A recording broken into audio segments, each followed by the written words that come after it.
Cumprimento a amada igreja com a paz do Senhor. Amém. Vamos orar, irmãos. Maravilhoso Deus, maravilhoso Pai, nós te agradecemos, papai, por este momento, meu Deus. Pai querido, que agora mandarai que lastre, o seu filho, papai, vai trazer a sua santa e bendita palavra. Pai Santo, Pai Eterno, usa seu filho como o Senhor tem usado, Pai querido. Meu Deus, vai abençoando cada um dos seus filhos. A igreja, meu Deus, que o nosso coração esteja atento, aleluia, para ouvir essa santa e bendita palavra. Pai querido, eu quero ouvir a sua voz nesta noite. Eu quero, papai, que o Senhor fale com a sua igreja através da sua palavra, meu Pai, vendo que hoje é um culto de ceia. Ai, Espírito Santo, e assim, papai, eu oro e eu creio na vitória. Amém, Senhor.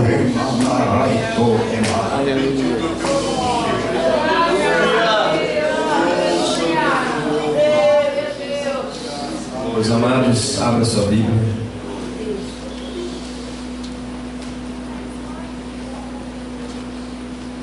Graças a Deus. Evangelho de João, capítulo de número,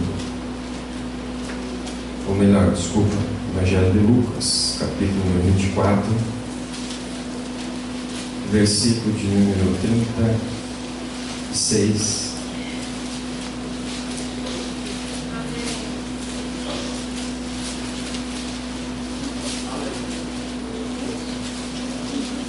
Graças a Deus. Desculpa, irmãos. Vamos voltar alguns capítulos. Mesmo livro. Lucas, capítulo de número 22. Versículo 47. Ainda bem que eu estou lendo a versão sua.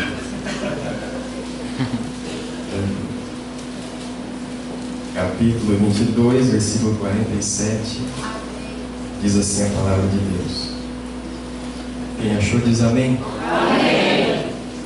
Estando ele ainda a falar, surgiu uma multidão e um dos 12, que se chamava Judas, ia diante dele e chegou-se a Jesus para o beijar.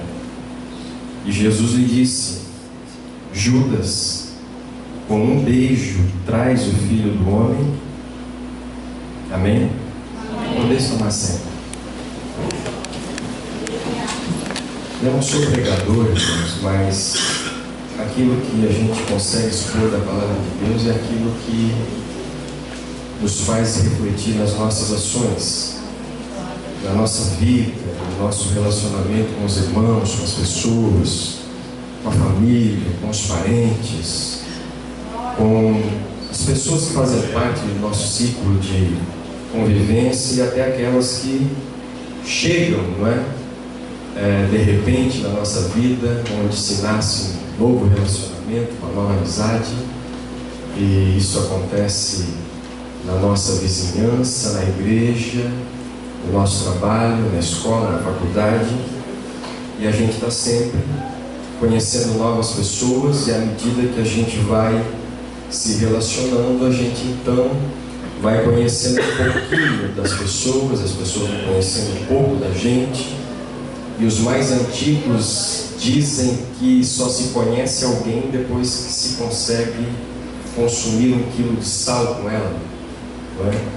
Porque demora muito tempo para se conhecer alguém, assim como para consumir 1 quilo de sal demora muito tempo. E quando eu olho para esta passagem e os pequenos versículos que nós lemos, visto que é um culto de ceia e nos faz refletir esse momento, quando nós olhamos este encontro, que não foi o primeiro, não foi o segundo, nem o terceiro, foi um dos muitos encontros de Judas com Jesus e de Jesus com Judas, A amizade aqui já era de alguns anos, não era de alguns meses. Podemos dizer que no mínimo já fazia uns 3 anos que Jesus e Judas e Jesus caminhavam bem próximos, bem juntos um do outro, porque Jesus ele é perfeito em tudo. Jesus ele é digno de honra em tudo. Jesus ele é cuidadoso em todas as coisas. Porque quando Jesus ele ensina, quando Jesus prega o Evangelho, ele está pregando a multidões, mas sabendo que o tempo dele em vida física, em carne, era um tempo limitado. Jesus preocupado não somente com aquela geração que estava aproveitando a vida dele, o momento dele em vida física, se preocupando conosco há 2000 anos depois. Jesus, além de pregar a multidões, Jesus pega 12 homens em particular, em especial, seleciona aqueles 12 dessa multidão, 12 homens sem características ou habilidades muito especiais, pessoas simples, mas que estavam ali, que tinham uma chamada talvez aos olhos de Cristo, foram separadas por Cristo. Enquanto Jesus pregava, em paralelo a isso, Jesus discipulava aqueles 12 em particular, pensando em mim e você, pensando que quando Jesus não estivesse aqui em carne, haveria pessoas dotadas de visão, dotada com a visão de Cristo, capacitada e ensinada por Cristo, e também flexíveis à voz do Espírito Santo de Deus, a qual depois todos foram cheios do Espírito Santo, para que o Evangelho não morresse com Cristo na cruz, mas continuasse pelos anos, enfrentando as lutas, atravessando gerações, para que eu e você chegássemos aqui hoje, pudéssemos ouvir a palavra, ser discipulado por alguém, ser dirigido por alguém. Temos um pastor para nos dirigir, porque Jesus pensou em tudo isso. Jesus não olhou somente para aquele momento, aquela geração, mas ele se preocupou conosco. E para que isso acontecesse, Jesus separa 12 homens. Destes 12 homens, nós temos histórias para contar. Dos 12 discípulos que se tornaram apóstolos, nós podemos comentar. Tem alguns livros que foram escritos, tem testemunhos que podem testificar a história desses homens. Mas quando nós olhamos para a história de Judas, do ponto de vista nosso, olhando para Judas, e de Judas olhando para Cristo, nós não temos muita coisa boa para falar. Na verdade, as palavras que nos fazem lembrar de Judas não são palavras boas. Não é uma história bonita. Não é uma história que nos faz refletir ao ponto de nos inspirar a ser igual. Não é uma história que nos inspira como um modelo de história. A história de Judas olhando para Cristo é uma história triste. É uma história de alguém que teve a oportunidade que os outros 11 tiveram. A oportunidade de ser testemunhas vivas de Cristo, de ser auxiliares do ministério do reino, de ser cooperadores da obra de Deus. As palavras de Jesus para os seus apóstolos a delegação de autoridade foi tão grande, foi tamanha, que em certa feita Jesus disse o seguinte: em relação às obras que eu faço, vocês terão capacidade, vocês terão condições, vocês receberão toda a estrutura que vocês precisam para fazer essas obras ainda muito maiores. Aleluia! Se vocês acham que o que eu estou fazendo é grande, vocês terão condições de fazer obras muito maiores do que essa. E Jesus estava se referindo ao serviço. Jesus estava se referindo ao trabalho pelo Evangelho em questão de tempo. Se Jesus teve 3 anos e meio para pregar o Evangelho, para fazer o que fez ao ponto de mudar a história, quanto mais eu e você e já estamos na presença de Deus mais de 3 anos e meio talvez. Estamos começando na presença de Deus, então se nós temos mais tempo que 3 anos e meio, nós temos condições talvez de ganhar muitas almas, de falar de Jesus para muita gente, e à medida que nós vamos fazendo isso, com certeza as obras de Jesus vão se manifestando através do serviço da obra de Deus.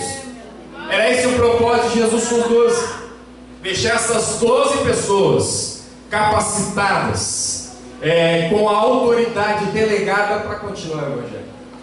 Mas quando nós olhamos a intenção de Judas com Jesus, ao longo do ministério, ao longo desse pouco tempo, foi muito pouco tempo, nós vemos que a intenção de Judas não era fazer parte do plano que Jesus tinha para ele.